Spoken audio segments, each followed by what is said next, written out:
إن هذه أمتكم أمة واحدة وأنا ربكم فاعبدون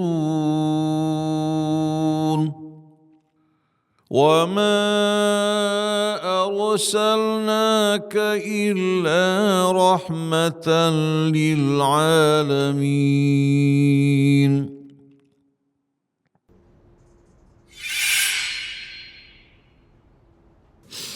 على هذه النية كلنا صلاة وإلى حضرة النبي محمد صلى الله عليه وسلم. الفاتحة. أعوذ بالله من الشيطان الرجيم. بسم الله الرحمن الرحيم. الحمد لله رب العالمين الرحمن الرحيم مالك يوم الدين إياك نعبد وإياك نستعين اهدنا الصراط المستقيم صراط الذين أنعمت عليهم غير المغضوب عليهم ولا الضالين آمين. بسم الله الرحمن الرحيم. الحمد لله رب العالمين. اللهم صل على محمد وآل محمد. اللهم اهدنا سبل السلام وأخرجنا من الظلمات إلى النور واهدنا إلى صراطك المستقيم وأجرنا من عذاب جهنم يا رحمن يا رحيم يا رب العالمين.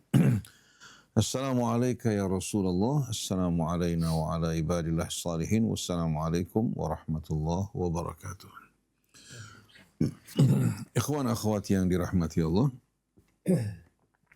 pagi hari ini insya Allah kita melanjutkan renungan kita bersama surah Al-Insan dimulai dari ayat 23 yang merupakan penutup dari surah Al-Insan. A'udzu billahi minasyaitonir rajim. Inna nahnu nazzalna 'alaikal Qur'ana tanzila. Fasbir li hukmi rabbik.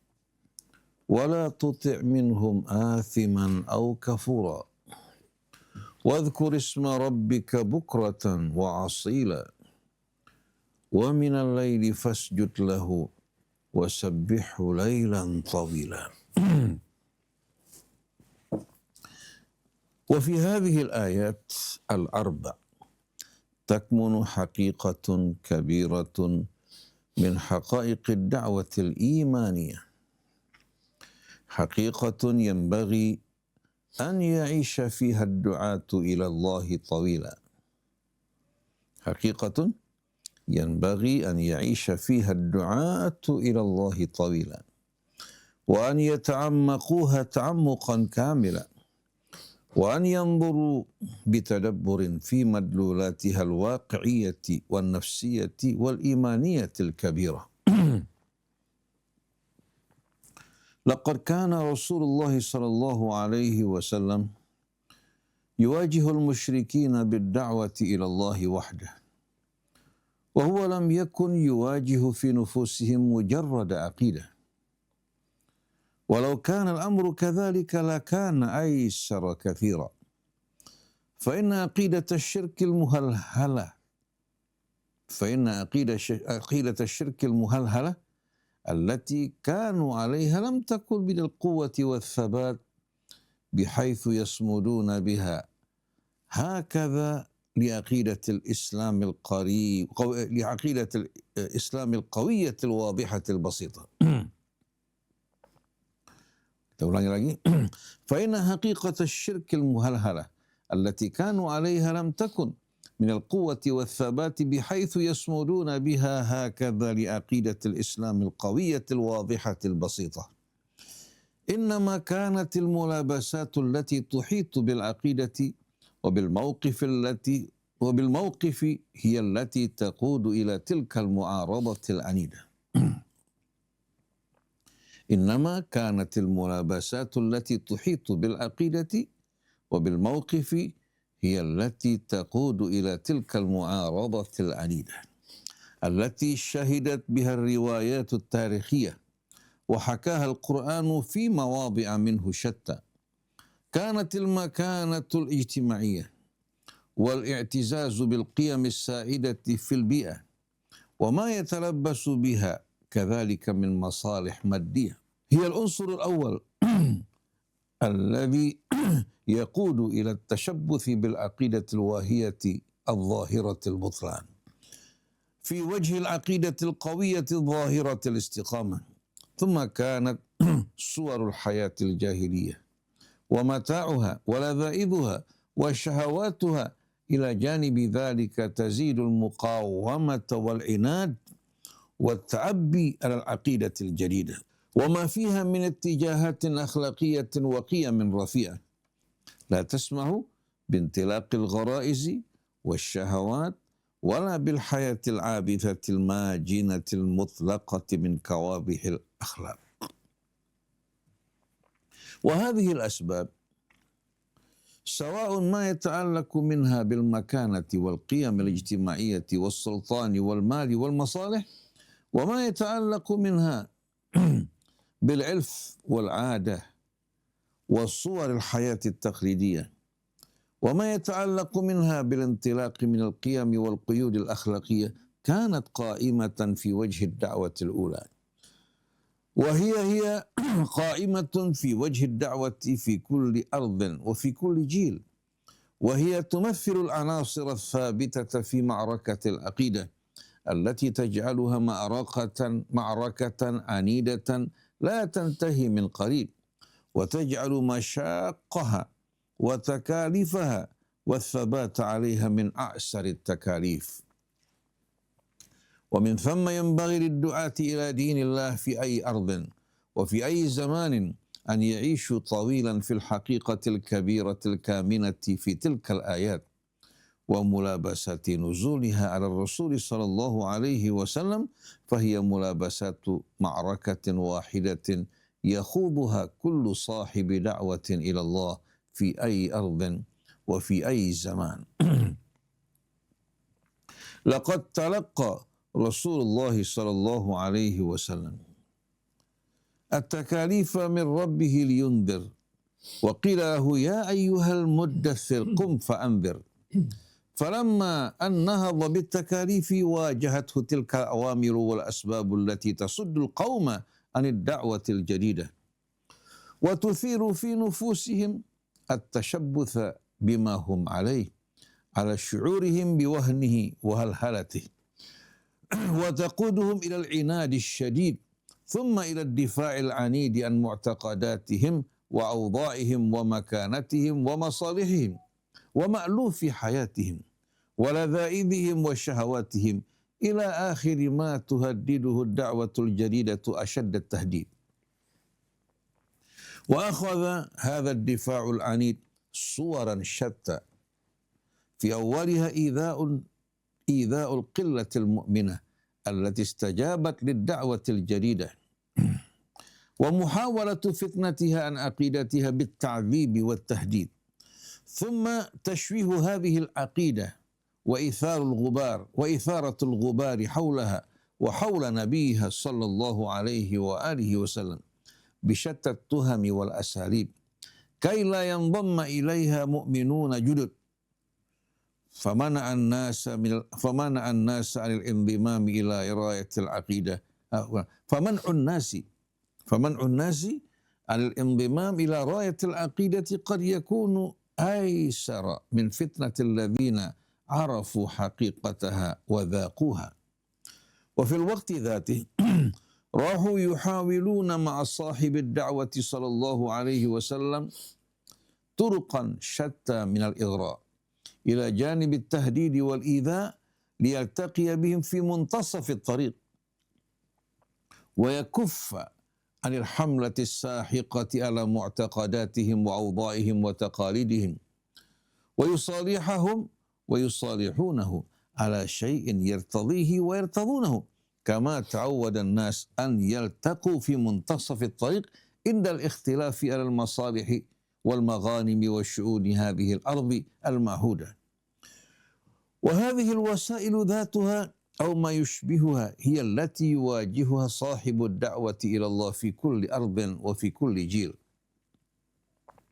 والنبي صلى الله عليه وسلم ولو أنه رسول حفظه الله من الفتنة وعصمه من الناس إلا أنه بشر يواجه الواقع الثقيل في قلة من المؤمنين وضعف، والله يعلم منه هذا فلا يدعه وحده ولا يدعه لمواجهة الواقع الثقيل بلا عون ومدد وتوجيه إلى معالم الطريق.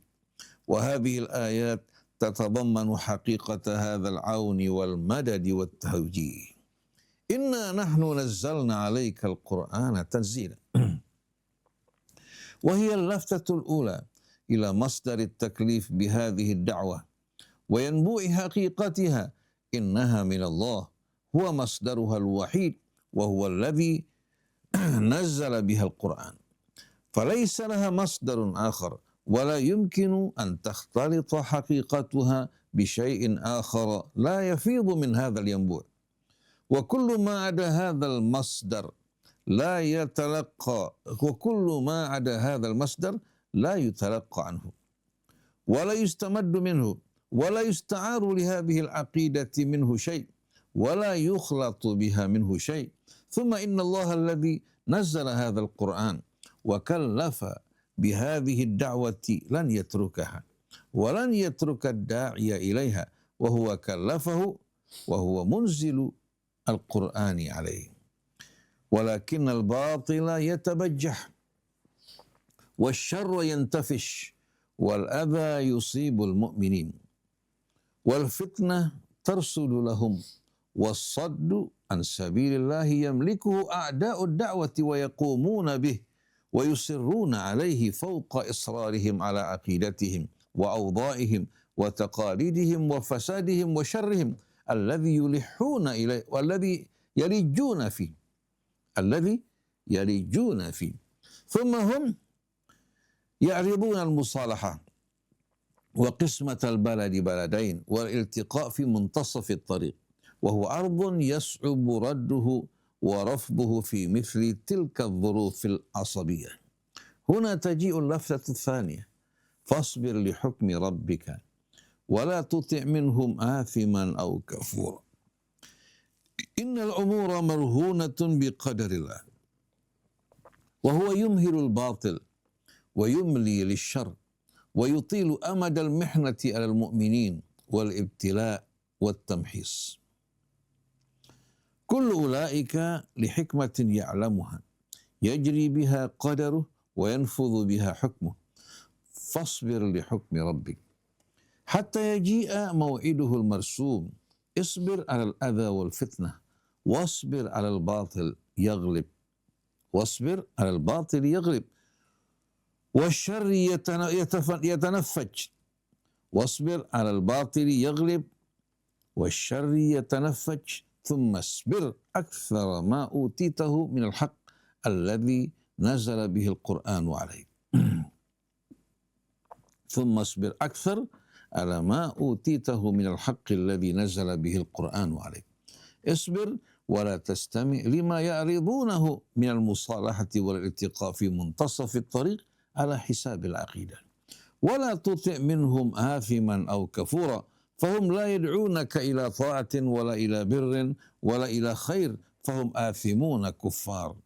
يدعونك إلى شيء من الإثم والكفر إذن حين يدعونك إلى الالتقاء بهم في منتصف الطريق، وحين يعرضون عليك ما يظنونه يرضيك ويغريك، وقد كانوا يدعونه باسم شهوة السلطان وباسم شهوة المال وباسم شهوة الجسد، فيعرضون عليه مناصب الرياسة فيهم والثراء حتى يكون أغنى من أغناهم، كما يعرضون عليه الحسان الفاتنات، حيث كان عتبة بن ربيعة يقول له: ارجع عن هذا الأمر حتى أزوجك ابنتي فإني من أجمل قريش بنات. كل الشهوات التي يعرضها أصحاب الباطل لشراء الدعاة في كل أرض وفي كل جيل.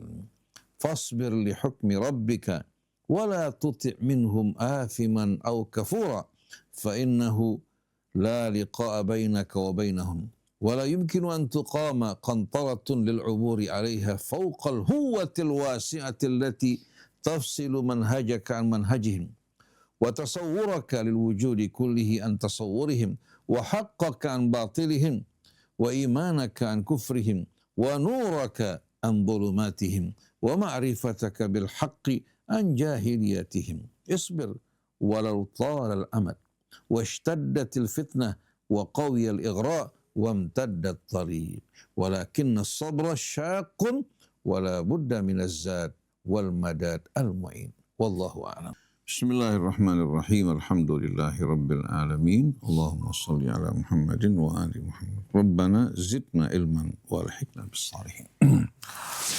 Pada kajian sebelumnya Allah Subhanahu wa taala tutup keterangan mengenai berbagai macam kenikmatan dan janji-janji Allah Subhanahu wa taala bagi mereka-mereka yang beriman, yang mematuhi petunjuk Allah Subhanahu wa taala, hidup dengan cara hidup yang Allah Subhanahu wa taala turunkan kepada mereka.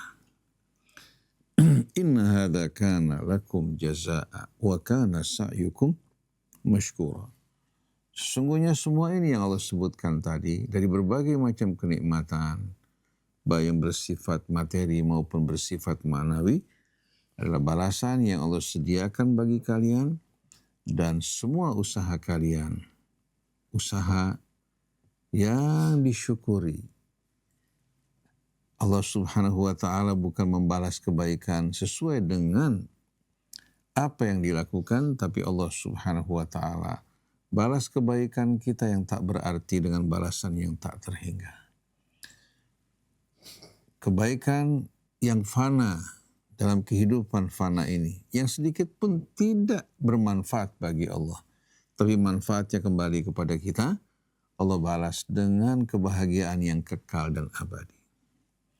Di sini kita melihat bukan hanya keadilan Allah, tapi rahmat dan kemurahan yang tak terhingga. Semua kebaikan yang kita lakukan, semua ketaatan yang kita kerjakan, manfaatnya kembali kepada kita, sedangkan Allah tidak diuntungkan sedikit pun juga. Dosa-dosa yang kita lakukan begitu banyak, demikian pula kelalaiannya. Kita mempergunakan nikmat Allah dalam kemaksiatan.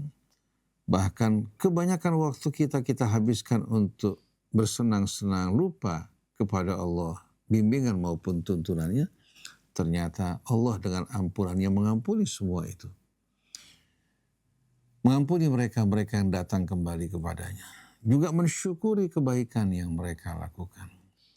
Oleh karena itu amat miris sekali kalau kita dengarkan sebagian orang mengajukan kecurigaan atau menuduh Allah Subhanahu wa taala melakukan perbuatan yang tidak adil. Padahal mereka yang menjerumuskan diri mereka ke dalam kehinaan. Jadi Allah Subhanahu wa taala tegaskan inna hadza kana lakum jazaa'a wa kana sa'yukum mashkura. Semua ini balasan yang Allah sediakan bagi kalian. Dan amal usaha kalian dibalas oleh Allah Subhanahu wa taala asy-syakur dengan balasan yang melimpah, berlipat dan tak terhenti. Nah, selanjutnya, mengingat perjalanan dakwah ini berat, sulit, penuh dengan tantangan dan cobaan. Rasul sallallahu alaihi wasallam berhadapan dengan kaum musyrikin di Mekah bukan hanya menghadapi akidah mereka. Kalau ini hanya persoalan akidah, Nabi mengajak mereka untuk beriman dan bersaksi, asyhadu an la ilaha illallah wa asyhadu anna Muhammad Rasulullah. Cukup sampai di sana, maka pasti mereka tidak akan keberatan.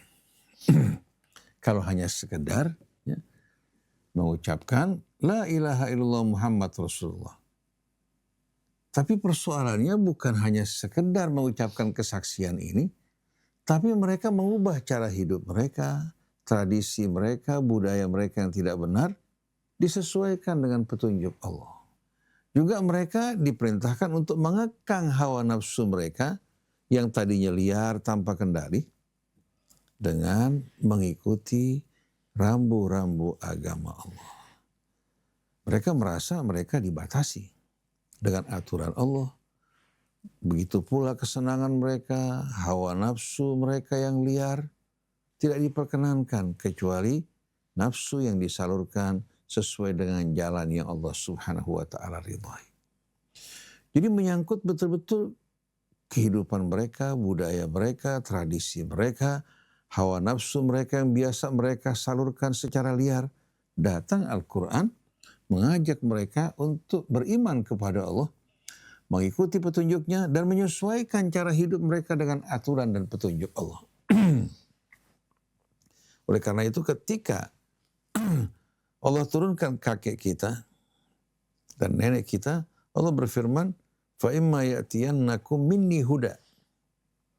Apabila petunjukku sampai kepada kalian.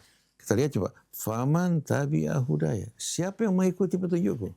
فَلَا خَوْفٌ عَلَيْهِمْ وَلَا هُمْ يَحْزَنُونَ.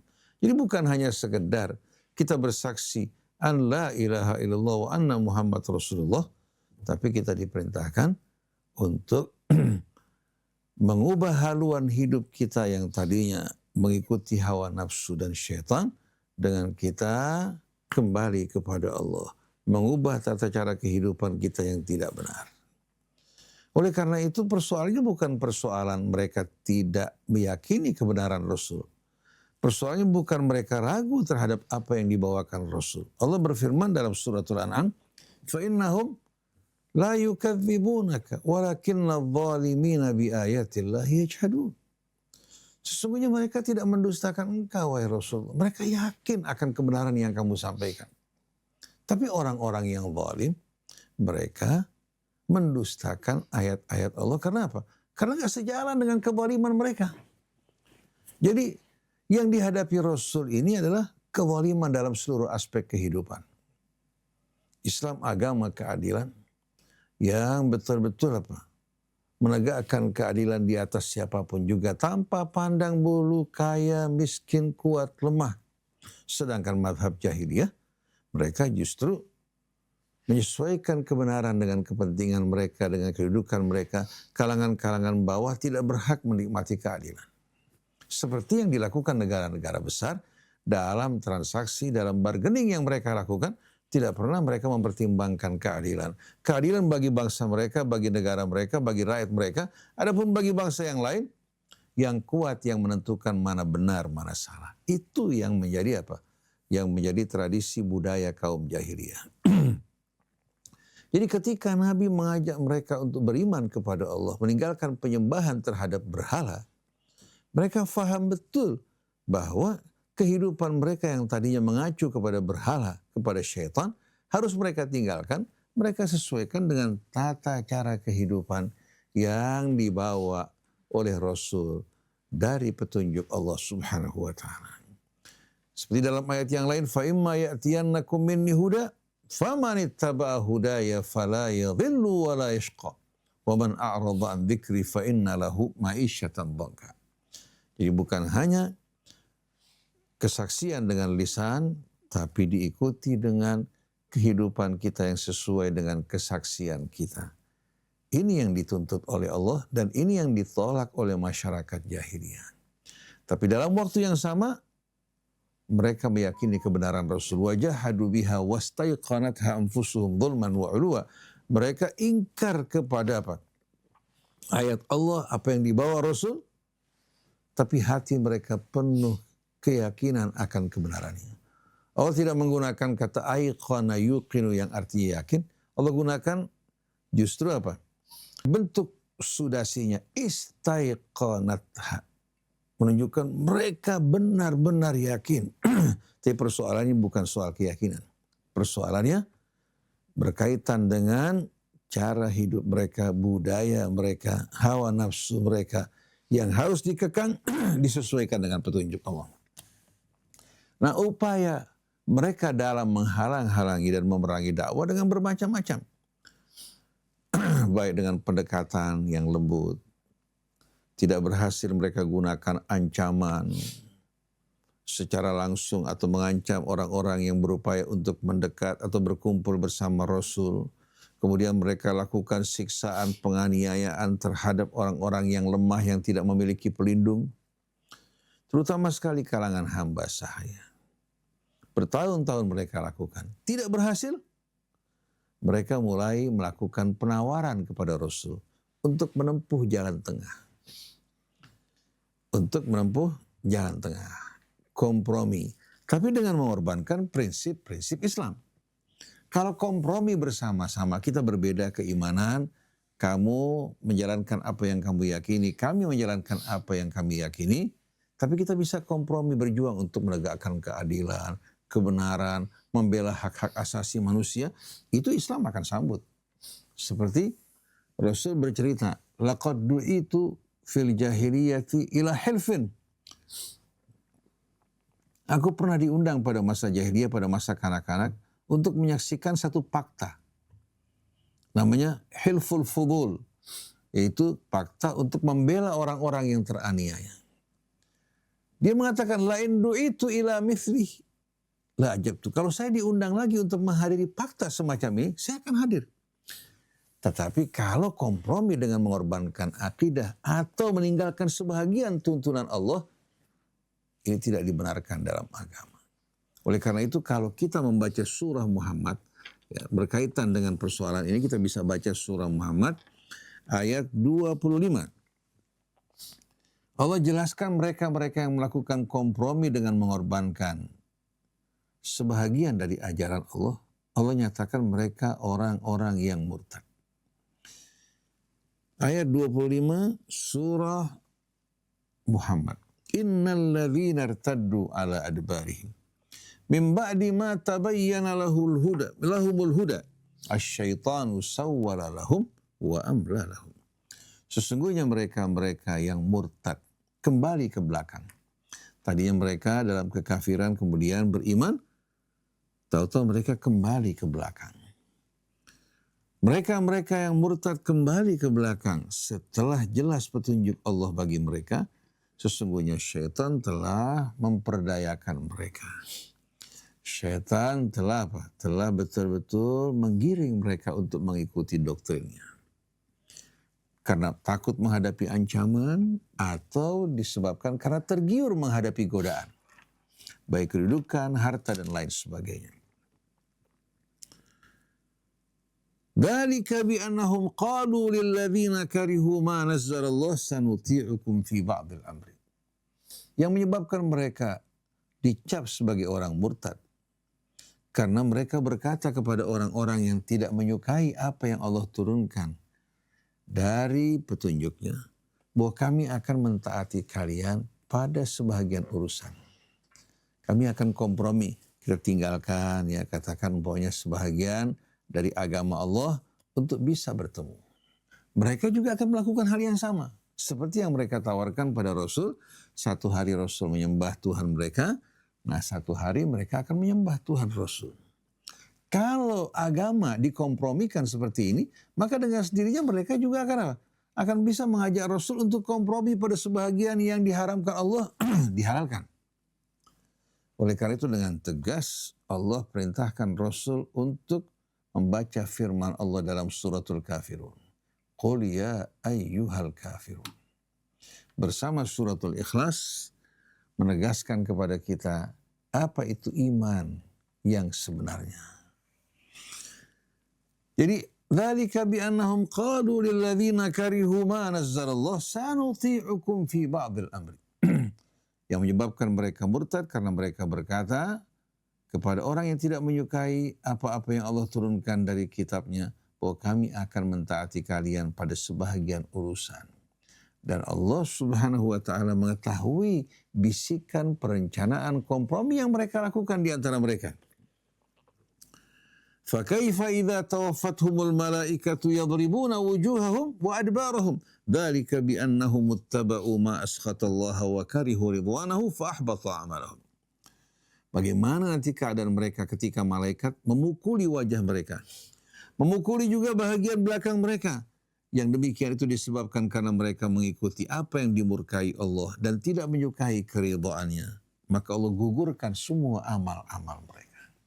Ini peringatan ancaman bagi para ulama yang membawa petunjuk dan menyampaikan dakwah. Kalau mereka kompromi, menempuh jalan tengah untuk menyenangkan orang-orang yang kafir, maka yang mereka akan terima adalah azab Allah yang mengerikan.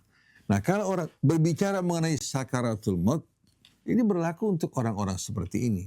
Dari mulai wajah yang dipukuli, punggung mereka dipukuli dengan siksaan, karena keingkaran mereka yang telah tahu kebenaran, mereka melakukan kompromi dalam urusan agama Allah. Yang mengherankan kalau hak pribadi mereka nggak mau kompromi. Tapi kalau berkaitan dengan hak Allah, mereka kompromikan. Nah, ini yang sedang berlaku di tengah-tengah kita. Seharusnya kalau seandainya kita melihat mereka tidak mau menerima kebenaran, tinggalkan.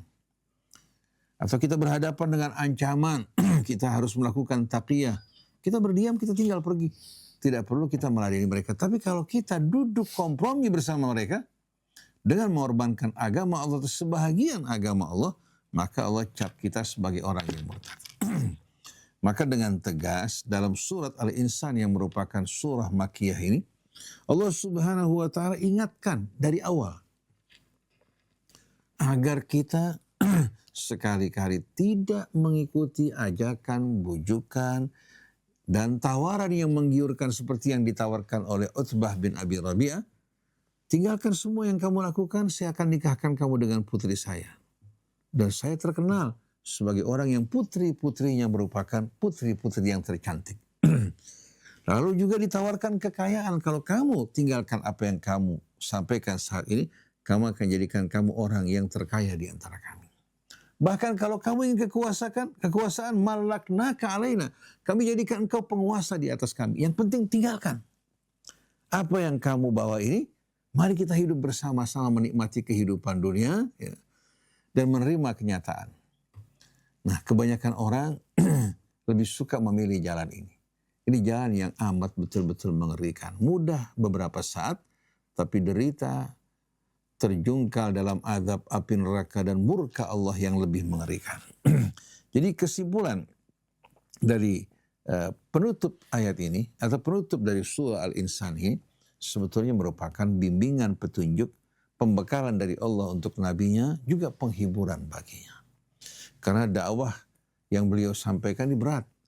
Bukan seperti dakwah kita para ustadz saat ini ceramah di atas mimbar, menyampaikan pesan-pesan Allah, selesai kita pulang ke rumah, bahkan sebahagian dari kita menerima bingkisan, penghormatan, sanjungan dan lain sebagainya, sedangkan Nabi dan para pengikutnya, begitu pula keluarganya berhadapan dengan tantangan yang berat. Maka tak heran kalau mereka, orang-orang pendiri Islam ini, masuk dalam kalangan al-muqarrabun.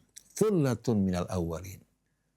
Sedangkan yang datang di belakang, wa qalilun minal akhirin. Karena yang di belakang, jarang dari mereka yang menempuh jalan seperti yang ditempuh para pendahulu. Mereka telah menikmati betul-betul Islam dengan naungannya, dengan jaminannya, dengan masyarakatnya juga yang telah masuk ke dalam Islam. Mereka berdakwah. Dakwah mereka kebanyakannya sambil lalu. Bahkan mengikuti kemauan masyarakat awam. Bukan menyampaikan pesan-pesan Allah, tapi dakwah disesuaikan dengan hasrat keinginan masyarakat awam yang sama-sama menyenangkan satu dengan lainnya. Adapun dakwah menyampaikan pesan Allah yang sebenarnya, hampir dikatakan jarang pada saat ini. Nah, kita berharap mudah-mudahan walaupun hanya beberapa orang, kita bisa betul-betul mempelajari petunjuk Allah, menyampaikan dengan apa adanya. Bukan untuk mengharapkan keridhaan manusia, tapi mengharapkan Allah dan hari akhirat. Dan berkumpul bersama Nabi kita Muhammad SAW. Kita langsung masuk ya. Inna nahnu nazzalna alaikal Qur'ana tanzila. Di sini Allah Subhanahu wa taala setelah menjelaskan balasan yang Allah janjikan bagi orang-orang yang beriman, dan sebelumnya juga mengenai hukuman azab secara singkat yang Allah sediakan bagi mereka-mereka yang ingkar. Antum lihat di sini Allah dengan menggunakan taukid menegaskan akan keseriusan apa yang Allah Subhanahu wa taala amanatkan kepada Rasulnya, dan mengingatkan Rasulnya untuk bersabar dan tidak tergoda berkompromi bersama mereka untuk menikmati rasa aman. Sebagaimana yang dibisikkan syaitan.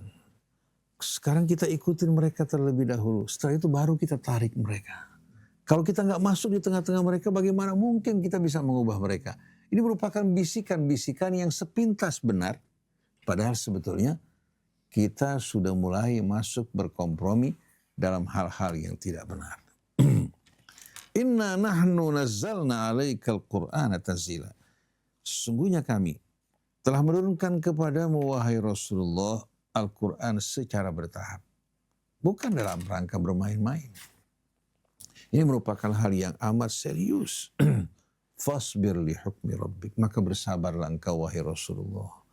Sambil menantikan ketetapan Tuhanmu. Dalam menyampaikan pesan Allah, amanat Allah, pembangkangan, penentangan yang kamu hadapi dari orang-orang kafir. Keangkuhan mereka. Begitu pula keburukan dan kebejatan yang menyebar di sekeliling kamu. Ini bukan 1 hari, 2 hari, tapi 13 tahun Nabi di Mekah berhadapan dengan berbagai macam cacian, makian, cobaan, apalagi menyaksikan juga sahabat-sahabat yang lemah menjalani siksaan seperti Yasir, Sumayyah, juga yang dialami oleh Khabbab, yang dialami juga oleh Bilal bin Rabah dan lain-lainnya. Sesungguhnya kami telah menurunkan kepadamu wahai Rasulullah Al-Quran secara berangsur. Fasbir li hukmi rabbik. Bersabarlah kamu. Sambil menantikan ketetapan Tuhanmu. Di balik ketetapan Allah ini terdapat hikmah. Allah bukan lemah, tak kuasa untuk membela kamu, membela orang yang beriman. Atau menghukum mereka-mereka melakukan keingkaran dan kejahatan. Tapi di balik semua ini ada hikmah. Allah juga sediakan bagi orang yang menghadapi cobaan dan penderitaan ganjaran yang tak terhingga. Dan hukuman yang menanti mereka-mereka yang ingkar dan tak kembali kepada kebenaran. Fasbir li hukmi rabbik. Wala tuti' minhum athiman aw kafura. Dan jangan sekali-kali kamu mentaati, menuruti seorang pun dari mereka yang gemar berbuat dosa dan larut dalam keingkaran. Begitu kita ikuti mereka, kita termasuk dari mereka. Mereka ingin mengajak kita menerima tawaran mereka. Mereka mengajukan kompromi agar Rasul meninggalkan sebahagian. Kalau tidak seluruhnya, sebahagian yang biasa beliau sampaikan tidak digaungkan di tengah-tengah mereka. Dan kalau kita renungkan firman Allah, fasbir li hukmi rabbik. Ini menjelaskan bahwa berbagai macam cobaan yang dihadapi Rasul merupakan ketetapan dari Allah. Begitu juga yang dialami saudara-saudara kita di Gaza yang mau diangkat derajatnya, dimuliakan di sisi Allah. Semua yang berlangsung ini dan apa yang berlangsung juga di tengah-tengah bangsa Arab.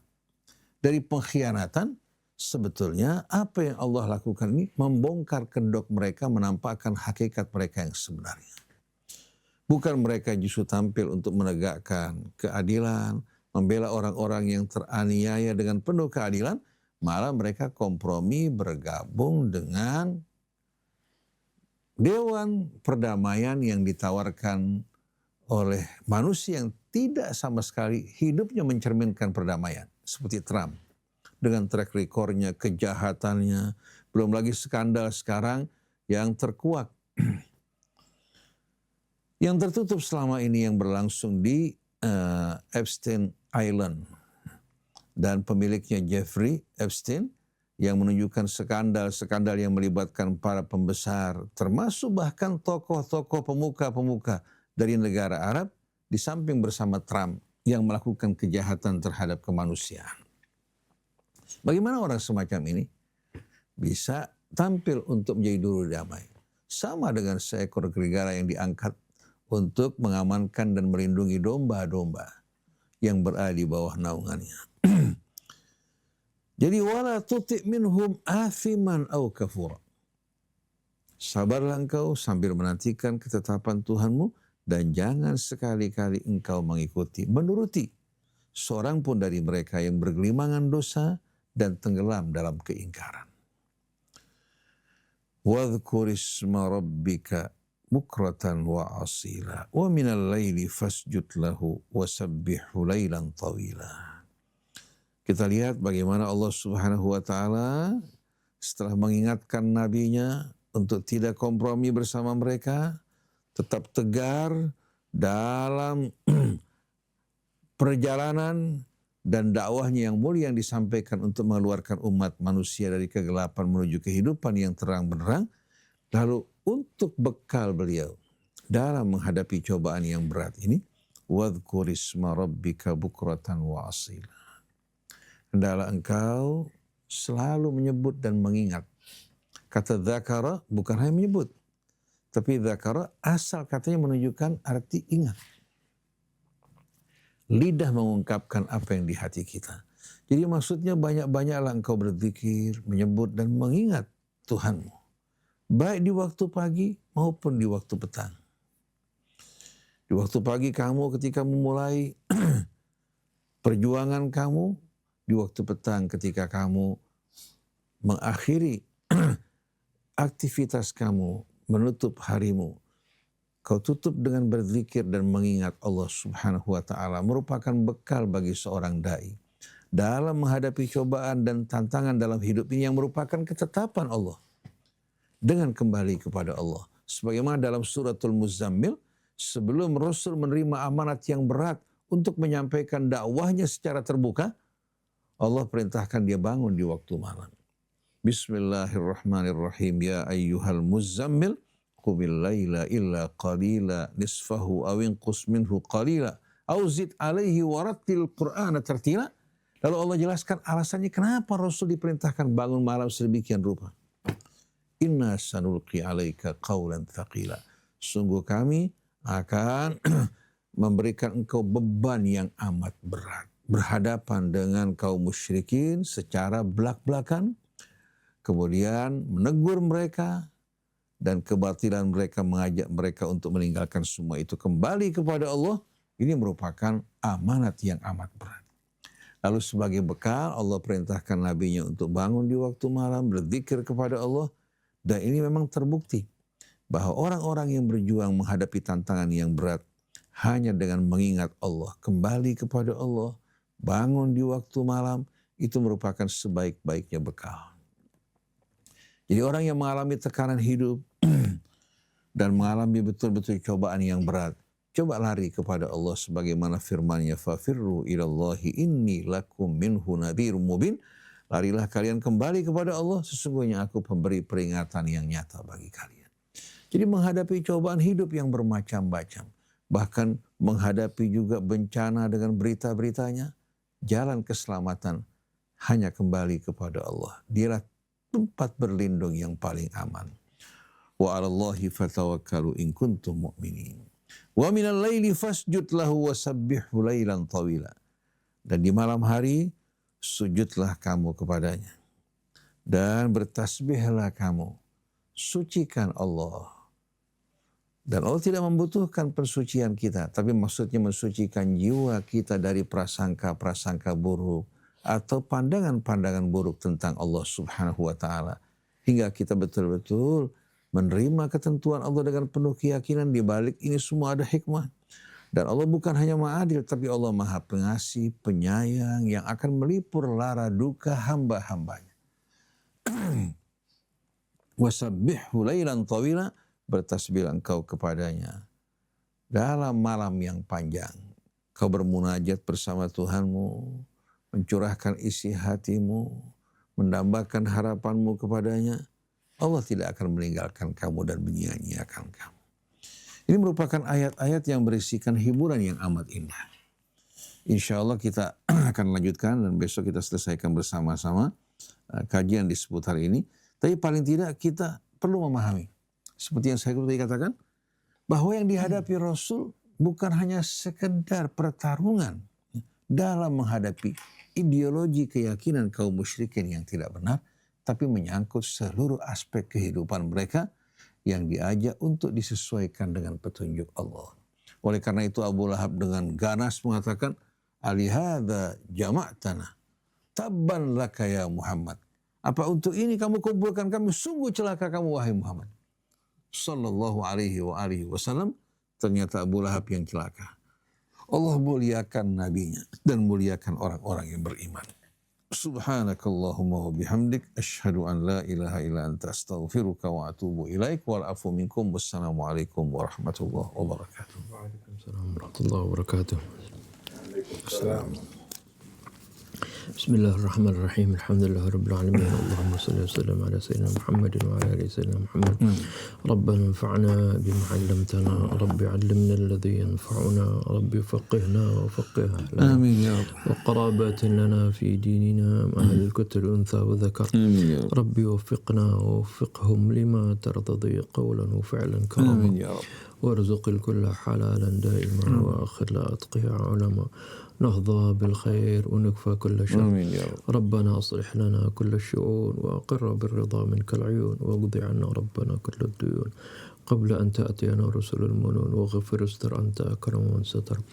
وصلاة الله تغشى المصطفى من الحق دعانا ونفى بكتاب فيه للناس الشفاء وعلى الآل الكرام الشرفاء وعلى الصحب المصابه الغرر. اللهم اهدنا بهداك واجعلنا ممن يسارع في رضاك ولا تولنا وليا سواك ولا تجعلنا ممن خالف أمرك وعصاك. وحسبنا الله ونعم الوكيل ولا حول ولا قوة إلا بالله العلي العظيم. وصلى الله على سيدنا محمد وآله وصحبه. الحمد لله رب العالمين. جزاكم الله خيرا.